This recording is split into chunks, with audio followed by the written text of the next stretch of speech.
आज हमन बंजारी रावा भाटा हन महामाया कंपनी जिहा हमारे विश्वकर्मा भाई छत्तीसगढ़िया भाई की मृत्यु हो चुके हैं।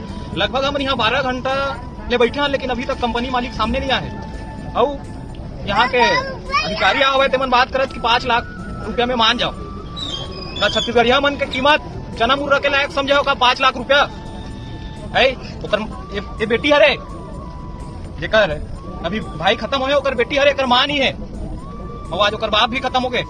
विधायक महोदय जी, आप भी देखो, आपके क्षेत्र के अंतर्गत आते ये महामाया कंपनी है और 12 घंटा आपके क्षेत्र के जनता मन बैठे हुए, आखिर उनके मत बैठे रहो। विधायक बने हुए कर मतलब जनता पर विधायक बने होना कि इसने कंपनी मालिक मन पर। अगर आप चुप्पी धर के बैठे रहते, बड़े आंदोलन करे जाइए आपके नाम से भी।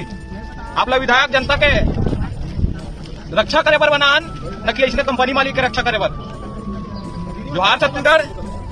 अगर ये वीडियो विधायक तक जात हुई तो जरूर सुना हो। आप क्षेत्र विधायक हो, आप खुद बैठना चाहिए।